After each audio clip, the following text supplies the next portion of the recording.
CAF team standing. The good old Canadians in New Jersey taking on Argentina. Same score as when the two sides met in the tournament opener. The big news in this one was would Messi start? He did end up starting. So did Di Maria.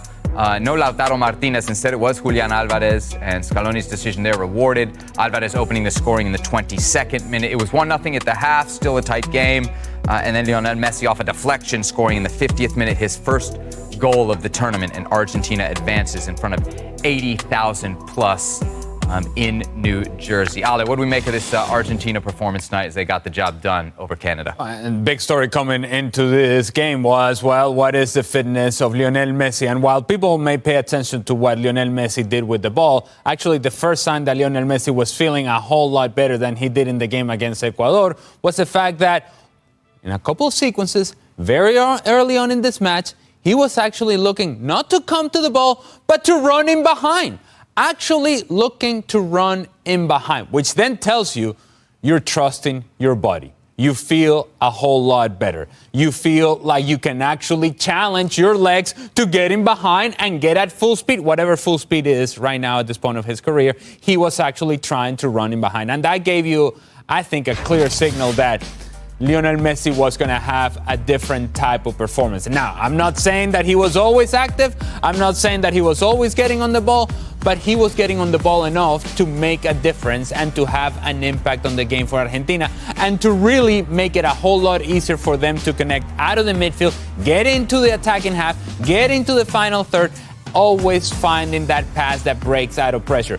To add that to the fact that Angel Di Maria was also very active. And in him being very active, it takes pressure away from Lionel Messi. It forces Alphonso Davies to go into a wide area to address Angel Di Maria, which then doesn't allow players to step into the space for Lionel Messi, and he can now operate with a whole lot more space.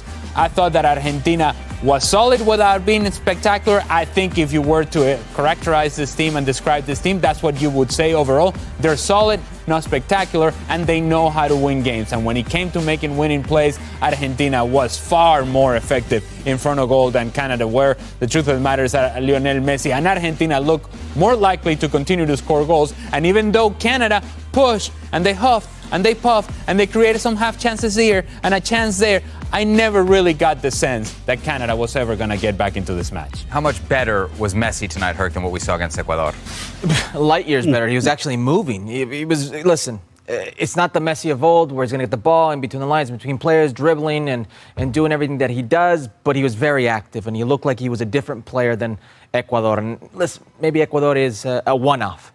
It's not the type of Messi we're used to seeing, but he was much more involved. And I agree, the running beyond players. But I think that Scaloni, they were purposely attacking that left-hand side of Alphonso Davies. He was a victim tonight of Jacob Schaffelberg with the idea of occupying that side so they don't go forward. They can hurt us down that left-hand side. Let's occupy that side. Get in behind because the spaces will be there. And this game was over in the 22nd minute. It was over in the 22nd minute. The moment that Julian Alvarez gets beyond them, another defensive mistake, Bombito at midfield, Rodrigo de Paul with the ball, nobody steps. He's allowed to scan the field and put the ball where he wants. Julian Alvarez with a beautiful touch, and he finishes it. The moment that ball hits the back of the net, it's over. Canada is now chasing the game.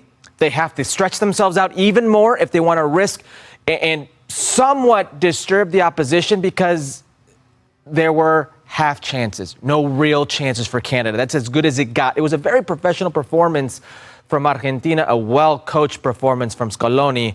They attacked this Canadian team where they knew they can hurt them in behind. How does this Argentina performance, Casey, stack up against what we've seen from them the rest of the tournament?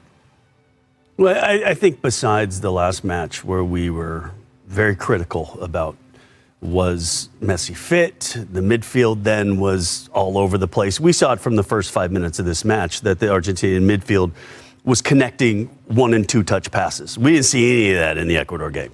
So the midfield was up for it. Messi, obviously, not only did he run in behind, once actually in the first 15 minutes, he chased back and defended. And when he sorry, what? Yes, it's true. One time he chased back and defended. Okay. And so when you saw that, you went, okay, you know, Messi's up for this. But it's kind of what we've been used to seeing from Argentina, is doing what's just enough to win the match. Now, when we look at Canada, we knew that we knew they needed the perfect match.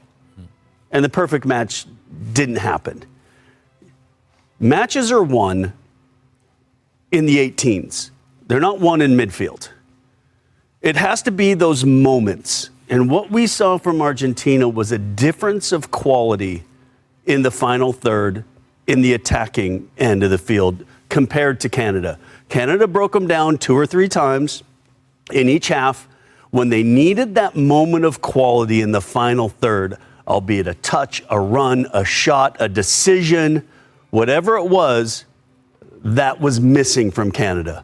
And then when you needed that tackle, that challenge, that whatever, you saw it from Argentina as well. So the gulf in final moment quality, both in the attack and in the defense, was miles apart with Argentina tonight. In the pregame, Ale, we talked about kind of what would the approach be for Canada and what would be the approach for Jesse Marsch. Did they get it right? And was it similar to what we've seen from them throughout this tournament? No, they didn't get it right. Because, and Casey was mentioning in the pregame how potentially it would be better for Canada to drop off and be very solid defensively and very disciplined defensively and move together and then find an opportunity where you can get out on the counter. And while I agree that technically that's what you would want to do and tactically, ideally that's what you would want to do against Argentina, it's not in the personality of this group to do so. And more importantly, it's not in the personality of Jesse Marsch to do this. Jesse Marsch is a guy that is in your face, and his teams are going to get in your face, and they're going to press higher up the field, and they're going to try to make it difficult for you, and they're going to try to force turnovers in the attacking half so that then you have a shorter distance to go from goal once you recover possession. Well, what we saw from Canada in the initial part of the game was an in-between. It was neither sitting back nor was it pressing higher up the field. And in being in between, you're nowhere. What it tells me is that there may have been a message of, hey, let's be a little bit more conservative defensively. When there is an opportunity to press, you got to go all together. And in order to do that effectively, you have to be very clear as to when you step and how you step. And what I saw from Canada is that 3 guys will go, but not the rest of the team. Then the 3 guys would drop off, and then now Argentina had space to play. It was never connected. And what we have seen from Canada in this tournament that they have been so successful doing is making the field short. With that pressure in between lines is very clear and very clean and very well organized. Well, it wasn't organized. And if you need an example, if you think that I'm wrong, if you think that whatever I'm telling you doesn't make any sense, just look at the first goal and just look at the lack of pressure on the first initial pass into Rodrigo de Paul. He's allowed to turn. There's no pressure there either. And now you have center backs that instead of recognizing the danger and dropping off, what do? They keep that high line. High line without pressure on the ball and spacing behind is dead. Dead. And then, of course, Julian Alvarez brings the ball down, finishes the chance, 1-0 Argentina, and here we go. It's extremely difficult to be connected as a team. And now you're asking a team that's never played in this system, that's had 2 games with this coach heading into this tournament, to get things right in a new form of playing. What Ali's talking about is that line of confrontation. It was just above half circle. When they bypassed that pressure, because when you get in there, there's pressure. You confront. But when they bypassed that pressure, Rodrigo de Paul allowed to scan the field, they were caught in that no man's land. And in that high line, it's Bombito, it's Cornelius, facing the wrong way. It's Alistair Johnston, not closing in. There's too many spaces with a team that thrives on spaces, which with players that are good in open space, facing goal. It's not a good combination. This was a team in Canada today was exposed for how naive they were at times and also how inexperienced working together into this new system they have been. What about their star man, Casey, Alphonso Davies? If there's a guy that you thought Canada could count on in a big moment, you thought it would be in him. What'd you think of him tonight? And then maybe big picture, his performance. He had a tough tournament. Really? He had a tough tournament. He didn't impact the ball going forward. I think a lot of us were expecting, Alfonso, when he's in full flow at Bayern Munich, and he then has space to overlap and run, and there's something special there. I never really saw him get out on the run at any time during the tournament. And then even multiple times, we were talking about Di Maria makes a run, and And then you think, oh, okay, the reason they didn't pass him the ball was because Alphonso Davies is there and he's just going to chase him down. But then the first goal, or right before the first goal, Di Maria makes a run, comes over the top. There's then miscommunication between Alfonso and the center back, and then a great ball comes in, and I think Messi misses a shot. But it's just like, it just was not what I expected, because we expect a very athletic side in Canada, and the most athletic being Alphonso Davies, and being tipped to be the best player in CONCACAF.